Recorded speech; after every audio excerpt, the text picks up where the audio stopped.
जय हिंद दोस्तों, आज हम बात करेंगे कि आखिर व्लादिमीर पुतिन ने डीनाज़ीफाई यूक्रेन का प्रयोग किया अपने स्पीच देते वक्त, और इसका मतलब क्या है, डीनाज़ीफाई का आखिर मतलब क्या है।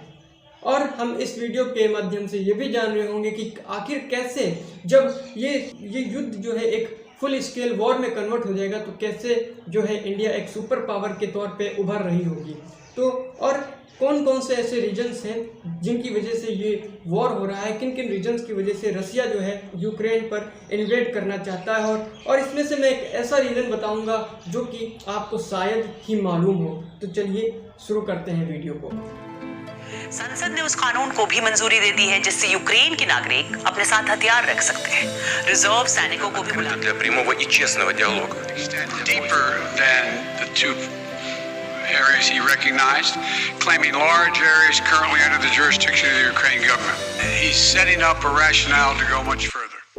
सबसे पहले मैं बता दूं, 1991 में यूक्रेन रसिया से ही अलग हुआ था। मतलब 1991 में रसिया के 15 टुकड़े हुए थे, जिसमें से 15 नए देशों का जन्म हुआ था। मतलब 15 हिस्सों में रसिया बढ़ चुका था और 15 नए देश यहाँ पर उत्पन्न हो रहे थे। उसमें से एक यूक्रेन भी था।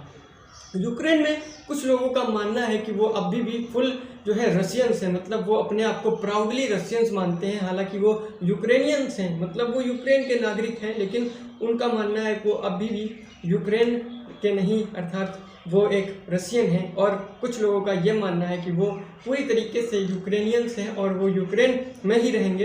हालांकि आज जब ये यूक्रेन के क्राइसिस दिख रहा है हमको, जब हमें एक युद्ध का माहौल दिख रहा है, हालांकि युद्ध स्टार्ट भी हो चुका है, वॉर रसिया ने डिक्लेयर कर दिया है यूक्रेन के खिलाफ, तब हम देखने को हमें मिलता है कि काफ़ी सारे आम आदमी भी हथियार लेकर के उतर पड़े हैं रशियंस के खिलाफ। और वहीं पे कुछ वीडियोस दिख रहे हैं जिसमें से लोग एक व्यक्ति इस तरीके से हरकत करता है जहां पर वो रशियन ट्रूप्स को रोकने की कोशिश करता है, और एक बुजुर्ग दादी जो कि जिनकी उम्र कुछ 90s के करीब होगी, वो भी एक AK-47 गन चलाने की शिक्षा ले रही है।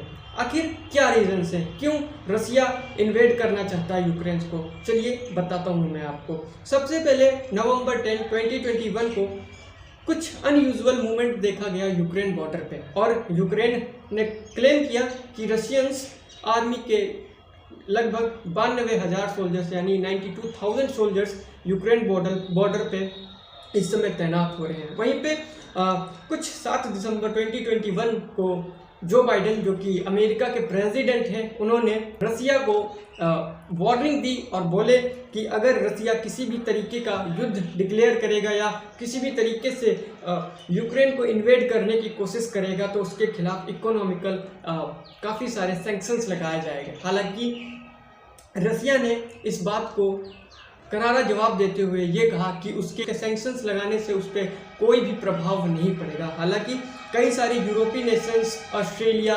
ब्रिटेन, इंग्लैंड, फ्रांस और कई सारे अदर यूरोपीय नेशंस ने उस पर इकोनॉमिकल सैंक्शंस लगा दिए हैं। कनाडा ने भी उस पर इकोनॉमिकल सैंक्शंस लगा दिए हैं। और अब हम बात करते हैं आखिर क्या रीजंस हैं, क्यों रसिया आखिर इन्वेड करना चाहता है यूक्रेन को। सबसे पहला रीजन है, यूक्रेन एक नेटो का सदस्य बनना चाहता है। नेटो का अर्थ है नॉर्थ अटलांटिक ट्रीटी ऑर्गेनाइजेशन। इसमें 28 यानी 28 यूरोपीय नेशंस हैं और 2 नॉर्थ अमेरिकन नेशंस हैं। अब मैं बात करूं तो वर्ल्ड वॉर के बाद से ही और वर्ल्ड वॉर के दौरान से ही अमेरिका और रसिया के संबंध बहुत ही खराब हैं। वो दोनों एक दूसरे के कट्टर दुश्मन हैं। जिस तरीके से भारत और पाकिस्तान एक दूसरे के काफ़ी कट्टर दुश्मन हैं, उसी तरीके से अमेरिका और रसिया एक दूसरे के काफ़ी कट्टर दुश्मन हैं, और ये दोनों एक सुपर पावर भी हैं। और रसिया नहीं चाहता है कि यूक्रेन नेटो में शामिल हो जाए, क्योंकि रसिया को इससे अपने देश पे खतरा लगता है। उसका मानना है कि अगर यूक्रेन नेटो में शामिल हो जाएगा तो उसके देश की सिक्योरिटी पे, यानी रसिया के कंट्री के सिक्योरिटी पे काफ़ी सारा हार्म पहुंचेगा, उसकी सिक्योरिटी को हार्म पहुंचेगा। इसीलिए वो नहीं चाहता है कि जो यूक्रेन है वो नेटो का सदस्य बन जाए, क्योंकि इससे उसको लगता है कि नेटो और अमेरिकन आर्मी और उसकी इंटेलिजेंस जो है काफ़ी सारे रसिया के पड़ोस में आ जाएंगे, उसके करीब आ जाएंगे, जिससे रसिया को खतरा होगा। दूसरी बात, रसिया ये भी नहीं चाहता है कि यूक्रेन यूरोपीय नेशंस का एक सदस्य बने। हालांकि यूक्रेन चाहता है कि वो एक यूरोपीय नेशन का सदस्य बने और नेटो का भी सदस्य बने। अमेरिका काफ़ी दिनों से रसिया को लगातार धमकी पे धमकी दिया जा रहा है कि अगर रसिया ने ऐसे कदम उठाए तो उसके खिलाफ काफ़ी सारे बैन लगाए जाएंगे, उसके इकोनॉमिकल सैंक्शन उस पर लगाए जाएंगे और उसका हाल बहुत बुरा कर दिया जाएगा। हालांकि अभी रिसेंटली ही अमेरिका ने ये भी दावा किया है अगर कोई भी देश, कोई भी कंट्री रसिया का साथ देगा तो उसका भी अंजाम बहुत बुरा होगा। हालांकि इससे बेपरवाह रसिया लगातार इन्वेड करता जा रहा है यूक्रेन को और यहाँ तक कि यूक्रेन की राजधानी कीव में भी घुस चुका है। आखिर अब रीज़न क्या है? रीज़न पहली बात, यूक्रेन नेटो ज्वाइन करना चाहता है और रसिया नहीं चाहता है कि वो नेटो ज्वाइन करे।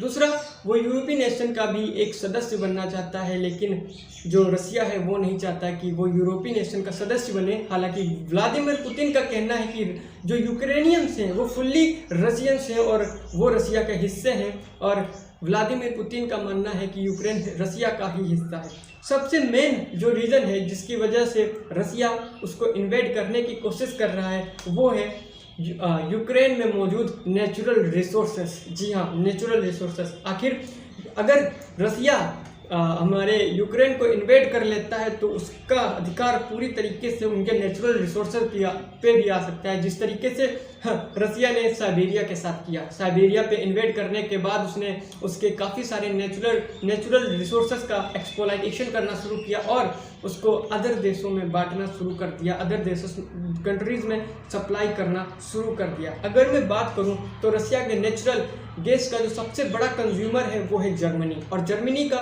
लगभग 55% जो नेचुरल गैस है वो रसिया से ही मिलता है उसको।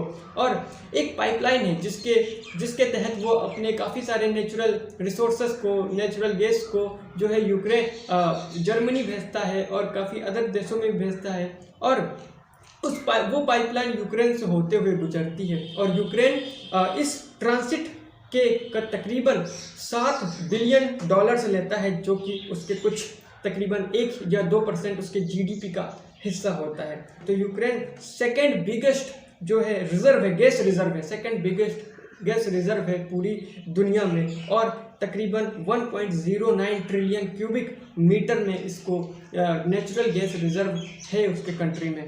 तो ये कुछ मेन रीजन है जिसके वजह से जो रसिया है वो उसको इन्वेड करना चाहता है। अगर रसिया ने यूक्रेन को इन्वेड कर लिया और उसको डीनाजीफाई कर लिया, डीनाजीफाई का मतलब होता है दोस्तों डीमिलिटराइज।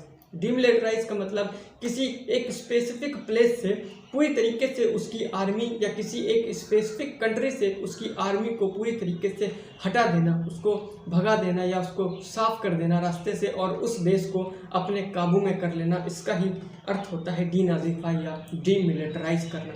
इसीलिए व्लादिमीर पुतिन ने अपने स्पीच में कहा कि वो डीनाजीफाई यूक्रेन करेंगे, मतलब वो यूक्रेन की मिलिट्री को हटा करके यूक्रेन पर कब्जा कर लेंगे। उन्होंने धमकी भी दी कि यूक्रेन के सैनिक अपने हथियारों को छोड़ करके अपने घरों को लौट जाएं और वो जो एक्शंस लेना चाहते हैं वो उनको लेने दिया जाए। तो यही कुछ कारण हैं जिनके वजह से रसिया उसको इन्वेड करना चाहता है। और सबसे इम्पोर्टेंट जो हमारा रीज़न है वो है उसके नेचुरल गैसेस, नेचुरल रिसोर्सेस, क्योंकि नेचुरल रिसोर्स किसी भी कंट्री के इकोनॉमी को इंक्रीज करने में एक बहुत ही ज़्यादा महत्वपूर्ण भूमिका निभाता है।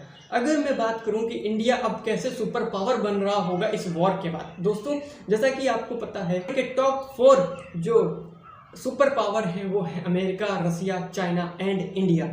और इस वॉर में 3 कंट्रीज खुल करके सामने आ रही हैं। पहला हमारा अमेरिका, रसिया और चाइना। जो अमेरिका है वो हमारी यूक्रेन के साइड है और वहीं चाइना रसिया का पूरी तरीके से साथ दे रहा है। मतलब यहाँ पे अलायंस बन चुके हैं जिस तरीके से वर्ल्ड वॉर फर्स्ट और सेकंड में बन रहे थे, उसी तरीके से हमें ये देखने को मिल रहा है कि चाइना रसिया के साइड है, वहीं यूक्रेन के साइड अमेरिका है और इन लोगों में जो है एक अलायंस बन चुके हैं। और अगर ये वॉर फुल स्केल वॉर में कन्वर्ट होता है और इंडिया अपने आप को इस वॉर से दूर रखता है तो यहाँ पर काफ़ी सारा जो है नुकसान देखने को मिलेगा इन 3 सुपर पावर्स में। और किसी भी फुल स्केल वॉर के बाद उन देशों में एक कैटास्ट्रॉफिक इफेक्ट देखने को मिलता है।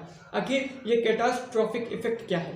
जो देश कोई फुल स्केल वॉर को लड़ते हैं उन देशों में उनके इंफ्रास्ट्रक्चर तबाह हो रहे होते हैं, क्योंकि वहाँ पे काफ़ी सारे मिसाइल्स, बॉम्ब्स और काफ़ी सारी खतरनाक ब्लास्टिक चीज़ों का इस्तेमाल होता है, जिससे उनके इंस्टीट्यूट्स, इंफ्रास्ट्रक्चर्स ये सब तबाह हो जाते हैं। वहाँ यहाँ तक कि वहाँ वो देश भुखमरी से भी गुजरने लगते हैं। माल न्यूट्रिशंस वहाँ पे स्टार्ट हो जाता है। माल न्यूट्रिशन का अर्थ है कि किसी भी देश में पूरी तरीके से या किसी भी जगह पे पूरी तरीके से न्यूट्रिशंस ना मिल पाना, तो ये होते हैं कैटास्ट्रॉफिक इफेक्ट। और अगर कोई भी देश कैटास्ट्रॉफिक इफेक्ट से गुजरता है तो मतलब उसकी इकोनॉमी, उसकी ह्यूमन डेवलपमेंट इंडेक्स काफ़ी पीछे हो जाती है, यहाँ तक कि 50-50 सालों तक वो पीछे चले जाते हैं, जिससे जो देश उनके कॉम्पिटिटर्स होते हैं उनको मौका मिल जाता है उनसे आगे निकलने का। इसी तरीके से इंडिया भी इन चाइना, अमेरिका और रसिया का कॉम्पिटिटर है। मतलब इंडिया भी टॉप